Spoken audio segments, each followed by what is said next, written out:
Thank you. Okay. All right. Thank you very much, ladies and gentlemen. My name is Maria Dismondy, and I am the publisher over at Cardinal Rule Press. And I just did an interview and I had this little bird with me. So Cardinal, like the bird, Rule Press. And we are dedicated to sharing children's literature and creating really, really good quality children's literature that focuses on timely issues, realistic fiction. We want children to be able to see themselves in the books that we publish. And so we are very thankful to be hosting and sponsoring this panel today. We have some awesome authors who are going to be sharing their books that empower children today. So let's go ahead and start with introductions.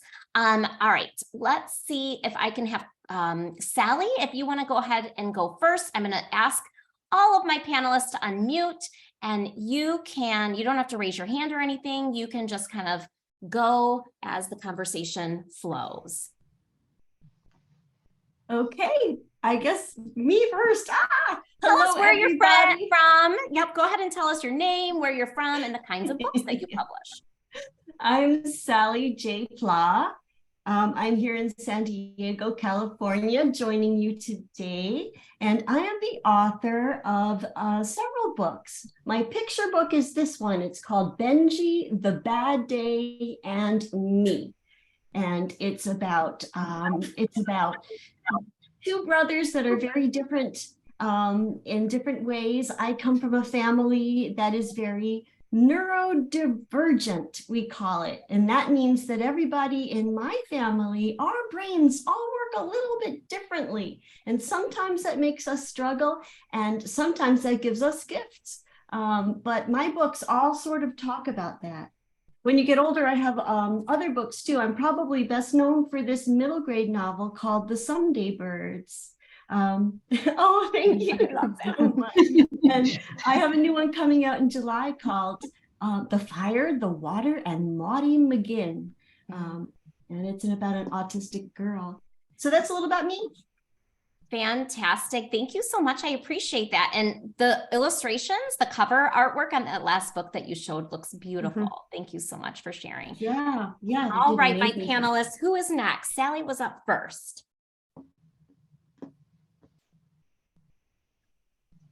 Don't all speak now. Okay. All right. Is it me? Should I go? Let's do it. Come on, Julia. Tell us who you are. Can you hear me okay, first of all? Or is okay, because I got booted off before. My name is Julia Finley Mosca, and I write picture book biographies about awesome women who overcame some type of a challenge to invent or innovate something amazing for our world. This is one that I think we're going to be speaking about today, Temple Grandin. She is an autistic innovator and pioneer in the farming industry. And she believes that her unique mind is really what made her able to do the things that she did and what makes her special. And I'm just going to be completely honest right here and say that I myself have an autoimmune disorder, and so does my 8-year-old daughter.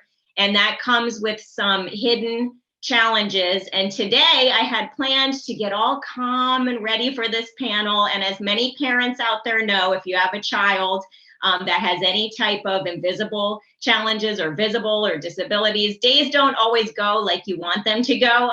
Today was field trip day for my daughter, and that kind of all fell apart. I had to go and pick her up. So I've been running around. I just rushed back here for this panel. But I think a lot of parents out there can relate to sometimes, you know, things don't always go the way we planned for them to go. So I am here now and excited, and hopefully I can take a deep breath and have a wonderful conversation with you all. Well, Julia, I will take a deep breath with you, and I'm sure other people here in this space will. And I just want to acknowledge the fact that you are here and that we are appreciative. And I think you're right. Not only parents and the individuals in this space, but kids can also really connect to the fact that things don't always go our way. So why don't y'all take a nice, big, healthy breath? Are you ready? And Oh, thank you so much, Julia. All right, Christina, I see you're unmuted. Do you want to go ahead and introduce yourself? Sure. First, thank you, Maria, for organizing this and all the other amazing authors. It's so exciting to get to see you hold up your books and listen. They're some of my favorites. So, and to everybody watching, thank you for tuning in. My name is Christina Dendy, and like everybody else, I'm a children's book author. My next book coming out is Hide and Shh, with illustrator Natalia Takayama, and it comes out April 1st. And then my first book was The Wall in the Wild, and that was with illustrator Katie Roos, and that came out in 2020 in the midst of COVID. So, and they both sort of approach issues of diversity inclusion in different ways, because those are topics important to me, both from just a personal level and in the sense of the students I've worked with and my family members and friends, but also at a much larger societal level. So let's see. Also, before that, I've like I said, I've taught, and I work in educational publishing most of the rest of the time, working on mostly K through 12 social studies. So history, civics, geography, and those are all themes where we see diversity inclusion coming in a lot. And so that was part of the source of where that became also important to me. So. Oh, fantastic. Thank you so much, Christina. And yeah, feel free to hold up your book and to share a little bit about your book. And who is next? Jen, have we heard from you? Oh, you know what? You're still muted. Okay. I know I've got some stuff going on here. So I'm Jen Bailey, and usually I'm in Kansas City area, but right now I'm visiting my mom in Rhode Island, which is where I grew up.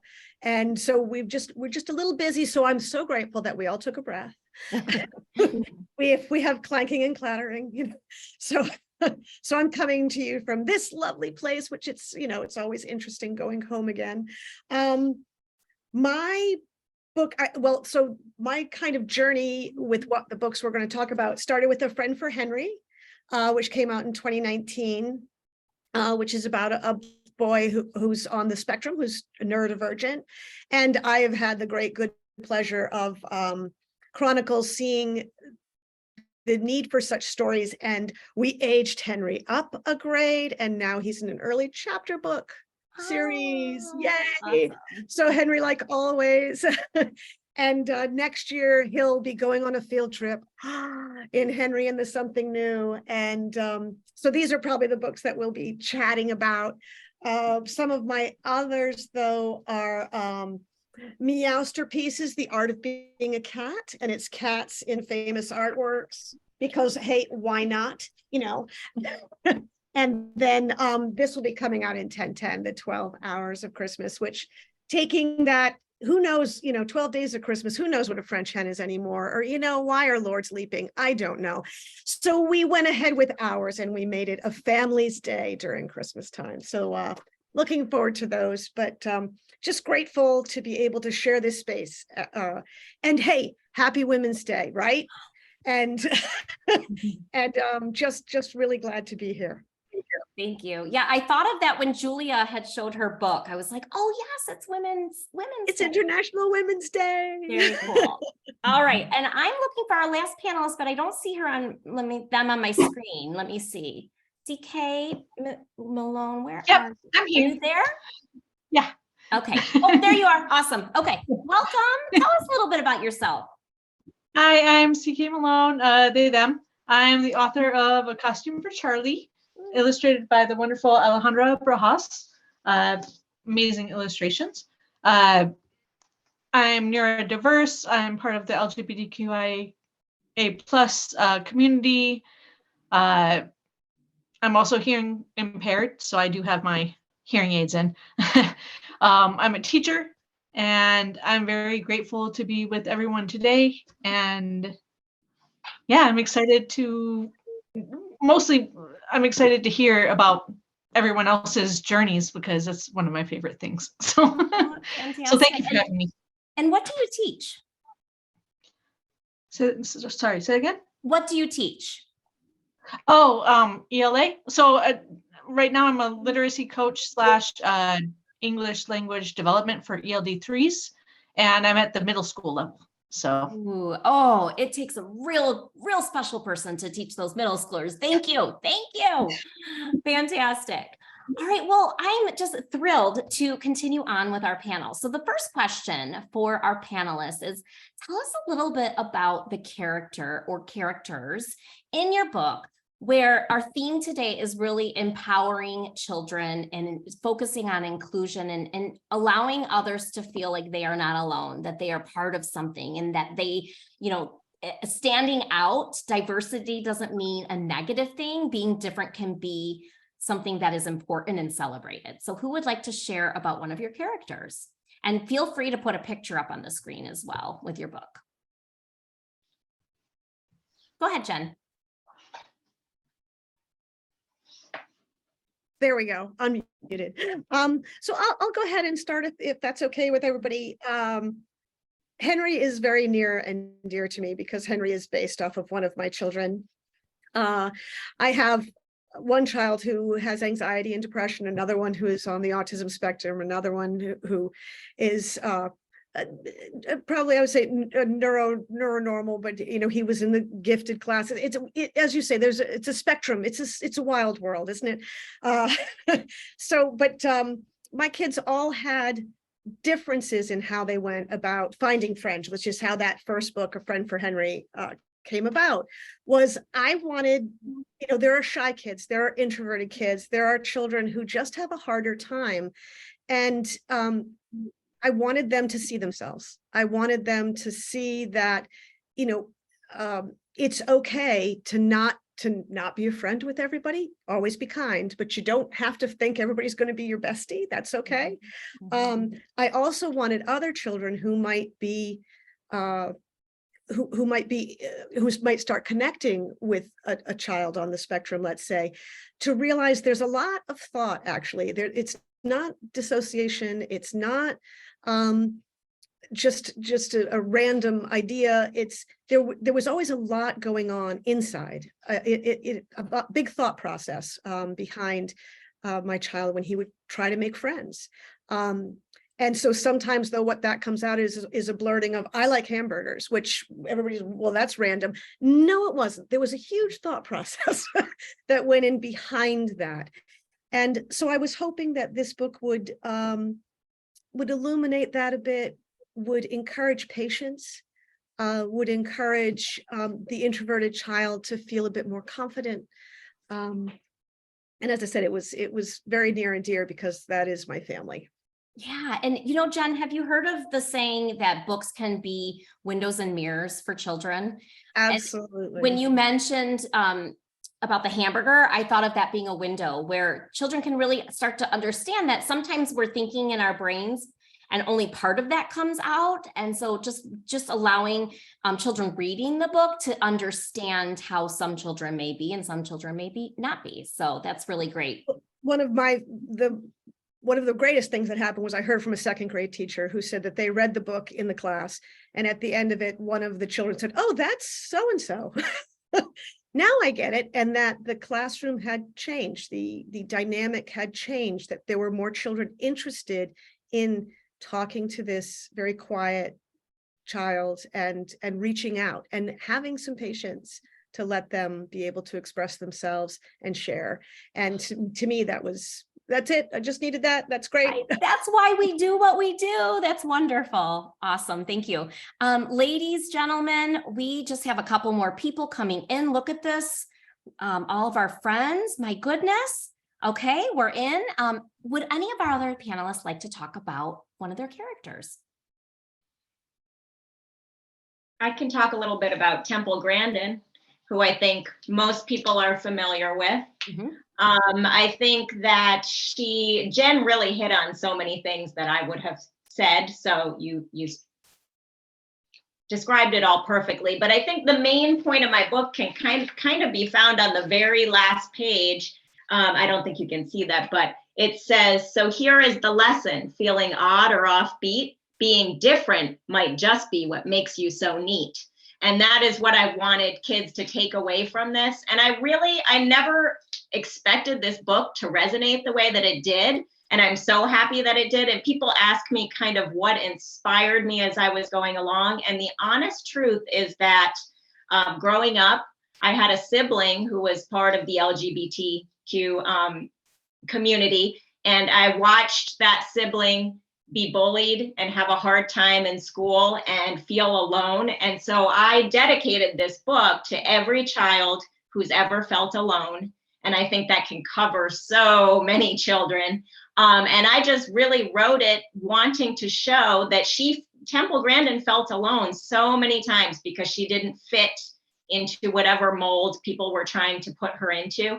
And when she finally realized she didn't need to do that, and it was the things that set her apart that were going to give her her strengths, that's when she really soared and took off. And thank goodness she had people in her life who helped her to do that, because that also makes a difference. She had some special teachers who saw past some of the things that other people couldn't see past. She had her mother who was always advocating for her. And so that's really what I wanted parents and children to take away from this is different, not less, is Temple's big quote. Ooh, I like that. Different, not less. And, you know, I want to take a moment. Thank you so much, Julia. I would like to take a moment to just acknowledge the teachers. We had over 100 teachers sign up for this, for their classrooms. So that's why we are recording, so that they can watch the replay. But just being able to make time to show this to your students, so that all individuals, boys, girls, other creatives in the classroom, however they identified, are able to witness and see how beautiful these characters are. So thank you, teachers. This is a shout out to you for making the time and using our Zoom platform today to, you know, really spread empathy into your classrooms. All righty, who is next to share about their character?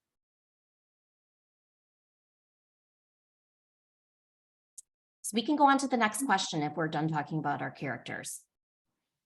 Well, I Sally? guess maybe I could go. You know, Benji the Bad Dandy comes from family dynamics, I guess. And I have this little picture always. Those are two of my three sons right there. And they were pretty much the inspiration. It's about what happens when you have a family where one kid is autistic or, you know, in need of special services or special treatment, and the other kid doesn't need such treatment, and the difference that can make in terms of sibling rivalry and family dynamics.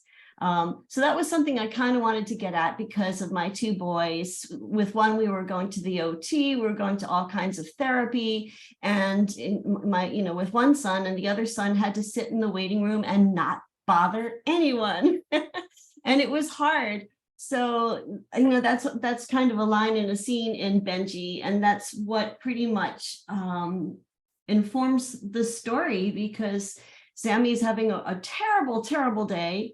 But his little brother Benji, who's autistic, has had a terrible day too. And mom doesn't have the same understanding of them both, and what that's like. And poor Sammy thinks that nobody knows how horrible and how bad his day was, and nobody cares.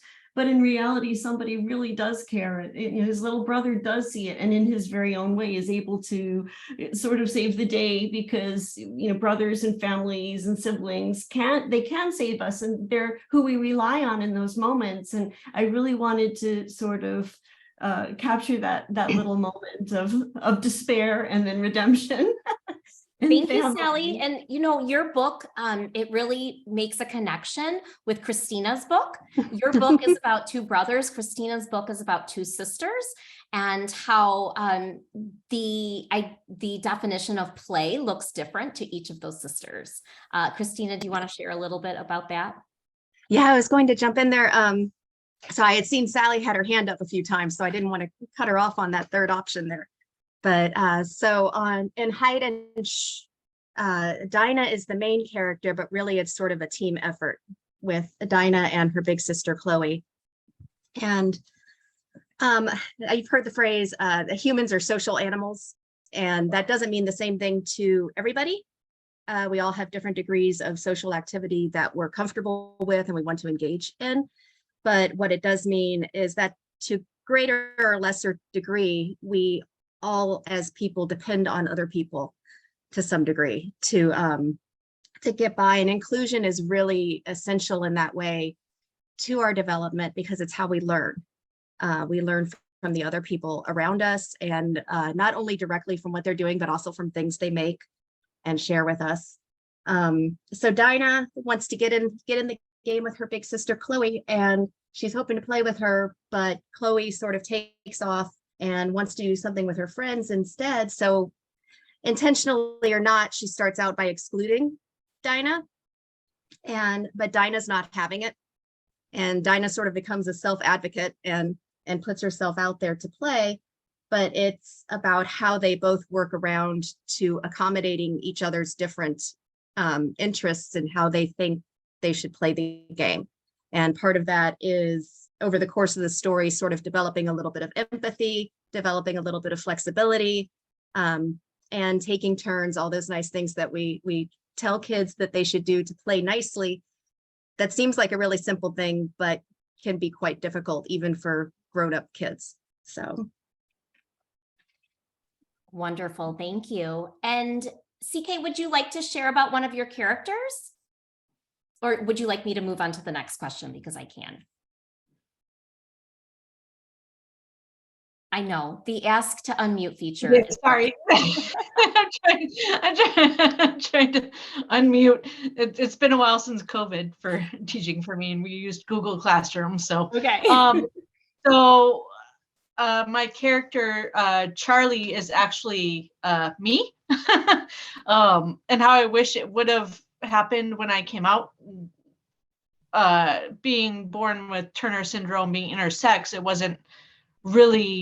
it didn't really come about until puberty, because that's the way that Turner syndrome unfortunately works. But I knew before that I felt both boy and girl, and I tried to show my friends, and it just ended horribly.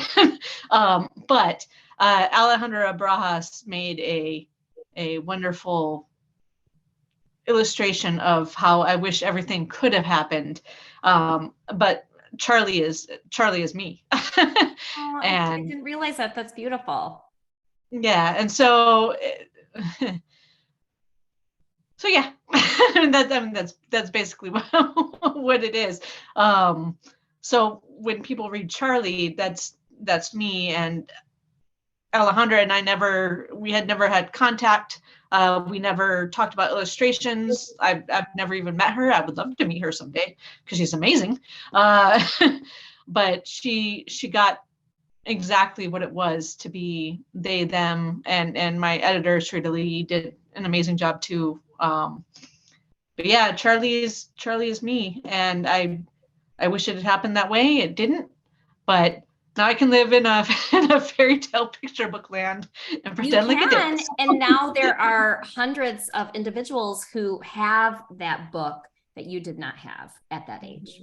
And yeah, that's what I'm hoping. And Alejandra actually just completed a book for Cardinal Rule Press. So we also she's amazing. Yeah. She's so good at her illustrations. I'm anytime she can be hired, people hire her, because she's amazing. Wonderful. Thank you for sharing that. So what we want to know now, I think a lot of you really touched on the inspiration for your books, but what I want to know now is what kind of deep secret that can you share with individuals listening about your process in creating? So what do you do when you get writer's block? Or is there a special place that you like to write? Or is there a special pen or pencil that you write with? Tell us a little bit behind the scenes into your life as a writer, please.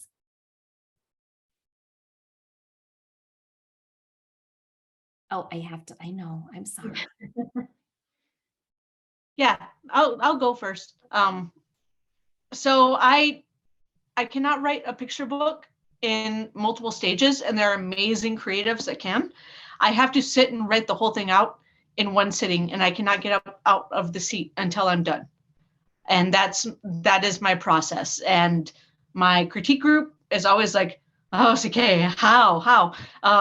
And it's hard, because I will sit sometimes for hours when I'm not, when I'm not teaching. But I will do it on like a Saturday and give up whatever I have to give up. And I will sit until I am done with the picture book. And it may be terrible, but I have to sit and do it until I'm completely done. And that's my process. It's horrible, but that is my process. Hey, I appreciate you sharing that. Oh, I think Jen might have something to say to that. Okay, great. I can unmute now. I was going to say that's horror. I am the exact opposite. I start every book while I'm walking my dog. I have to be up. I have to be moving. I rarely go to the computer screen because that blank shiny screen freaks me out. So I start on paper. I start with a pencil oftentimes, and I'm not an illustrator. Oftentimes I am sketching or simply doodling, but my picture books usually start on a walk with my beautiful French bulldog, Oliver Wendell Hutchinson. Same. I love that. And I call it priding, actually, because it's pre-writing. And I spool the story in my head and make it go off in different directions. And the parts that stay when I'm back from the walk are usually the parts that start the book or will stay in the book. But yeah, I need to be moving. I need to be up and doing the thing. It's that, or I wake up at 2 o'clock in the morning with the idea. Either way. The timing on that. Thank you, Jen. I think we have the same process, Jen, because, well, mine's a little different, but people always like to hear that I write while I run. And I think it's being outside, maybe I'm able to clear my head. I wrote my children's books in rhyme, so I think it might have to do with the rhythm, I breathe in rhythm, and it just, most of my writing comes to me, then I come home and, like what you said, what sticks are the great ideas, so I get those down in writing and then I kind of build around them. But the new ideas and the heart of the story usually comes to me when I'm out and moving and in nature, kind of meditating. I did read an article once that swimming is a form of meditation as well, the repetitive. So I like that you connected that meditative state to running as well. So whether you are active or not, the process is different for everyone. Sally, did you want to share a little bit about your process? Yeah, swimming, that definitely is it for me. But in the editing process, when I'll get an idea and I'll just mull it over in my head for a long time, sit down and spill it out on paper or on my laptop, it doesn't matter. But then I find that those, like a long meditative walk with your dog, or for me, it is swimming. That's when like all the little strands, like your brain clears and then all the little strands of the what ifs of the story come in. So yeah, that can be really helpful. But everybody's different. There's no right way to do it. These are just like all suggestions. And I think if you guys have story ideas in your head, you just do what feels right for you. I like that, Sally. And I think it's important for kids to really hear that. I know when you're in school, it looks a certain way, but when you get home, it doesn't always have to look the same way. And I will say, I also get ideas when I'm swimming, and I'm the person who has a towel and a pen and a notebook at the end of my lane. And I will stop and write an idea down as I'm swimming. And then that paper gets all wet. And I've done that too. I'm with you. There are waterproof notebooks. I have them because, yes, swimming and a shower. Sometimes it's just a shower that I need, but there are waterproof notebooks. They are used primarily by like surveyors, but I found them. They are brilliant. And so my notebook comes in the shower with me. that's children. There are waterproof notebooks. I love that. I love that. Christina, anything to add about your process? And then boys and girls, ladies and gentlemen, individuals, we are going to take question and answer. So if you do have any questions, we'll move into that next. So we'll end a few minutes. We said around 30 to 40 minutes. Yeah, my process kind of mirrors everybody else. Walking and hiking, being outside is usually a really great way for ideas to sort of gel in my head. I call it brain soup. All of the different parts kind of swim around and then glom onto each other. And the ones that feel that I have a real connection to, that feel like they have to be written right away, then like CK, I have to sit down and I have to stay there until I get all of that out in some form. And then I'm sure, like most other authors here and elsewhere, I spend most of my time revising and reworking things, which is where I think it was Sally who just mentioned what ifs. I play a what if game with my manuscripts a lot. What if I change this? What if I change that? And we're really fortunate because we have digital technology and we can play what if without scrapping everything that we already have or losing it. You know, we can save it in another document. And as far as ideas go, because all of us are so busy and sometimes it's hard to make that time, one of the most important tools I have is just an idea. I have all the notebooks. I have notebooks everywhere, like scrap paper and stuff for jotting things down. But then I have a file, an idea file that I go into and I stick stuff in there, little scraps of ideas, and then I can go through periodically and rearrange them, combine things, put things at the top, see what it was that was tickling my interest not so long ago, and try to flesh that out a little bit more. But that's a way to help keep some of the clutter out while I'm working on things, so I don't feel like I'm ignoring something that I want to come back to and not losing it. But that's wonderful. And for our listeners, I've heard it over and over again that the editing process takes time. I'm hearing it from all of our authors on the panel here. It takes time. And for students who are in the classroom who say, I'm done, and your teacher says, not so fast, it's because you're not. And it does take time. It takes time. So why don't we go ahead and move into question and answers? And while we do that, you can go ahead. So those of you listening, you can ask Q&A in the chat. And I did have someone say that they saw their child in Henry and was so thankful when A Friend for Henry came out. So that was from Jennifer Kim. So thank you, Jennifer. And as the questions start coming in, I would love for any of our panelists to share advice for aspiring writers out there. They have an idea. What is your advice to them to getting started, and what would you say to them?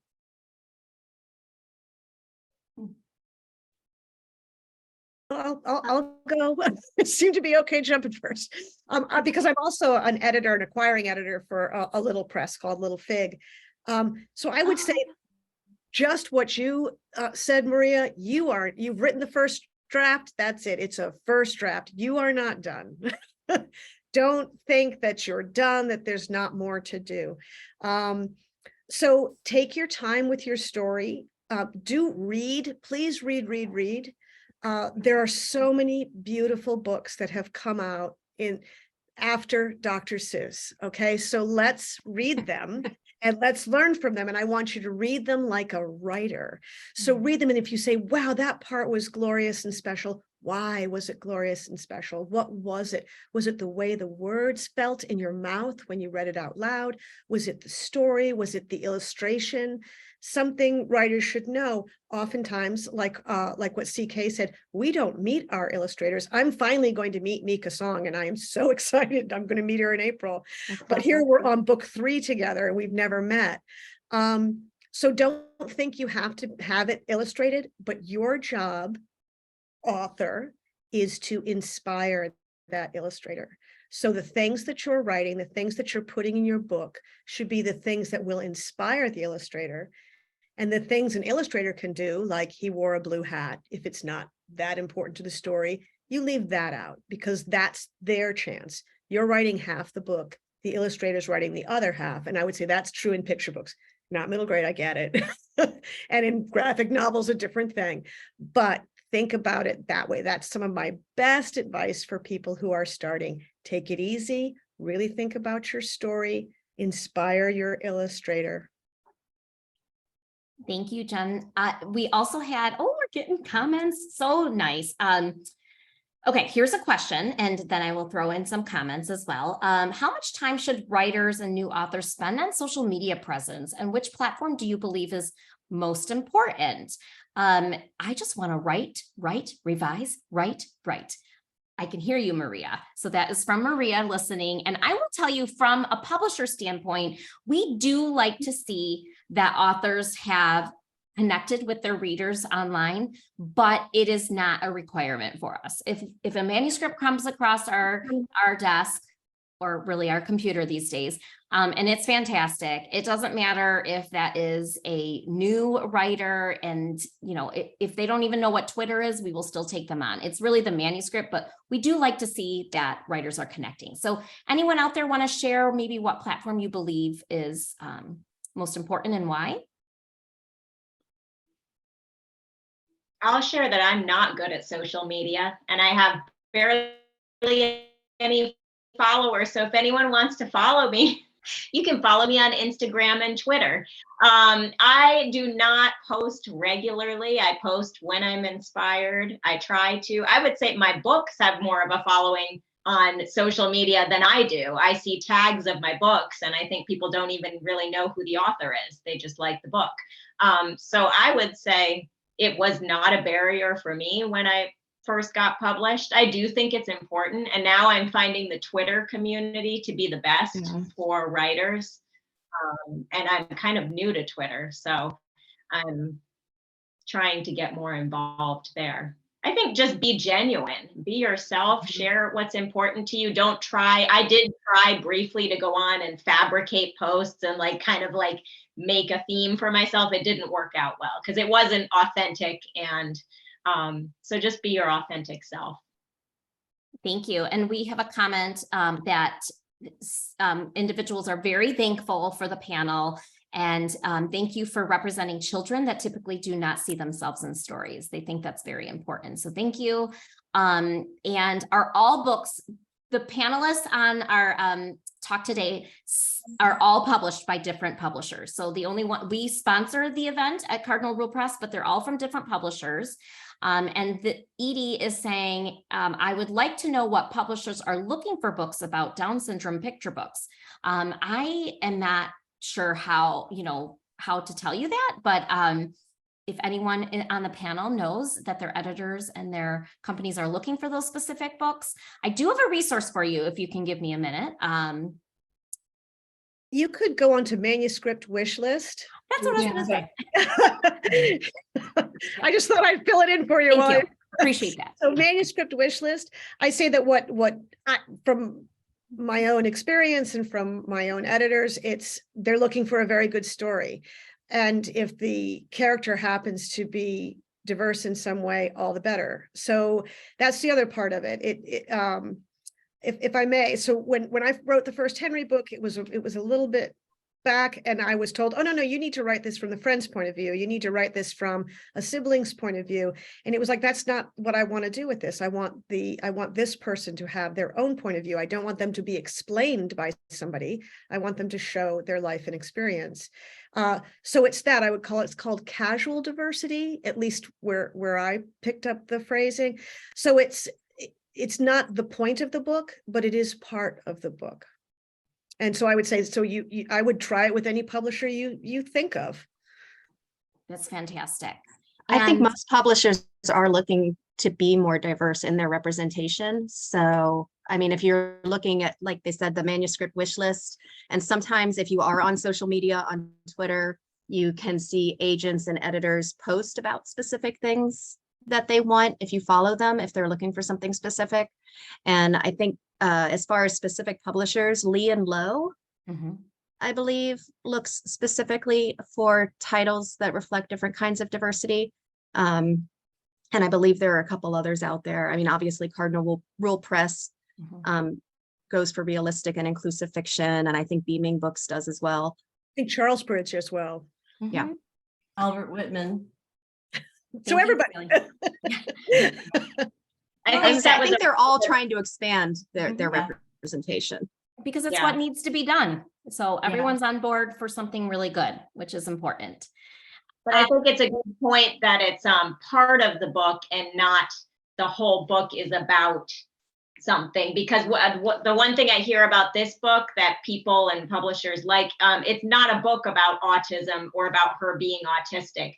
That is just part of her story. That's just one of her, it's part of her as a person, but the story is something else. And I think publishers are doing that a lot now. They don't want a book that explains some kind of situation. They want it to just be a natural part of the story. Which Jen said, she heard the term casual diversity, and I had not heard that before this panel. So everyone is learning. I do have a question, and I believe everyone on our panel is traditionally published, but maybe someone has an experience with self-publishing. Someone wants to know, is it better to go through a publisher or self-published? Does it matter? If you're self-published, can you submit to publishers? So those are a lot of questions. If anyone wants to break it down and has any background knowledge there. I have a little, I'm sorry. So if you have self-published a book, it's very rare that a publisher will want to pick that up. You've already put it out in the market. You've already done the work on that. They're not going to do anything more with it. Usually, take all of this with a grain of salt. Getting published is hard. Getting traditionally published is hard. Being self-published, still, I would recommend get it professionally edited. Find an illustrator who's worth their salt, like CK's illustrator, like all the illustrators we've discussed, to make the book look clean and crisp and right. And then I would say have a marketing plan if you're going to try to go it alone, because simply putting it on Amazon isn't going to do it. Mm-hmm. So that's my 2 cents. That is great advice. And what you mentioned something in there.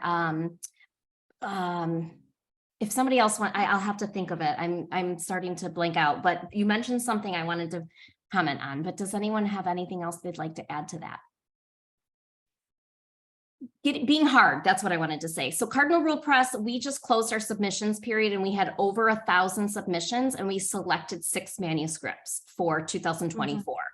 Mm-hmm. But Christina's here, so it can be done. It definitely can be done. But, depending on what the size of the press is, it may, the numbers may look challenging like that, but we say go for it. We say go for it. Well, and this kind of relates to that. And it also sort of goes back to your advice for writers or really creatives of any sort. But, the number one piece of advice is you can't be afraid to fail, in the sense that failing is part of the process itself. And that's not just for writers, but artists, engineers, scientists. I mean, how many times do scientists have to do an experiment before they get the result they're looking for? And if you look at most of the stories that we published in picture books, the fiction narratives, they all center around some sort of problem or conflict. And most of the time, especially if it's a good story, the character doesn't get it right on the first try either. They have to try it again and again and again, and they have to keep going. I tell students when I'm reading The Wall in the Wild to them that Anna doesn't just throw down her shovel and march off and swear she's never going to garden again because she's terrible at it. And anybody who's around young people has probably heard them say, oh, I'm so bad at this, I'm horrible at this. And you aren't. I saw a great line in another picture book: practice makes progress.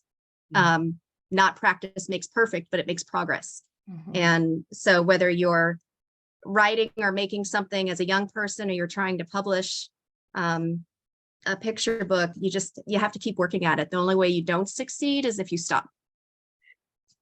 But you do have to be prepared for those disappointments and setbacks, because they are there. And I'm pretty sure everybody on this panel has had, that moment of disappointment and self-doubt, and more than one moment, and frustration. And you just have to keep working through it. Yeah, I think it was Stephen King. He said he's not the best writer, but he might be the most persistent. And you just have to keep going. And it can be very hard sometimes, because this is your baby. You're putting your heart out there and saying, look, isn't it beautiful and lovely? And you just have to find the person who says yes. That's it. Don't be the first one to say no to you. Don't do that. You're going to get enough no's. You have to find the yes. You don't be the first one to say no. And to wrap up our program today, I'm wondering, we had one last question. I'm wondering if someone could take a moment to briefly share their journey on the road to publishing, because someone out there is querying and they said it can be very discouraging. Does anyone want to share their journey? CK, are you nodding your head? How did you find Dan? How did you find Dan over at Page Turner? Oh my gosh, it's like being in the classroom. I got you. So I hadn't planned to write a children's picture book ever. in my lifetime. But I run GSAs, Genders and Sexualities Alliances. And during COVID, because I'd always kept my personal life and work life separate, I had never shared my identity because it comes with a bunch of problems. But I was outed, and during COVID by someone in my district, which was not fun. And so, and so I was like, well, okay. And the kids were like, you should write a book about it. And, you know, this happened during a GSA virtual. And I was like, well, I can't write a whole book because I just can't. And they're like, and Ragnow, and that's the name he goes by, was like, well, what about a picture book? Could you at least do that? And I was like, sure. And so I wrote one, and it was terrible. It was horrible. And it went through multiple iterations and all this stuff and blah, blah, blah. And finally it ended up being passable, and it ended up with Dan. And Dan took it on, which was wonderful, and put it out to submission, and Beaming Books picked it up, and yeah, and it happened pretty quickly as far as querying and then getting Dan and the publisher, but that's not how it happens, because that's just not how it happens. Every story is different. Every story is different. And yes. for those And of you so wondering, that's how it Dan is their agent, literary agent. Yeah. And I'm not sure if the illustrator Alejandra also has an agent, but Dan represents CK. So your story was quick, and that is beautiful. And that is not how it always happens, but sometimes they definitely happen like that. So I appreciate you sharing that, CK. Well, let's go ahead and put our hands together and give a big round of applause for all of our authors today on the panel. All of you tuning in to either the replay or the live version, you will get the replay sent out to you tomorrow. We will put an email with links to all of these amazing books and to the website and to the Twitters. If you want to follow Julie on Twitter, we will put all of that in the email going out tomorrow. So thank you, everyone. Thank you so much. Thank you so much. Thank you for sharing your day. Thank you, everyone.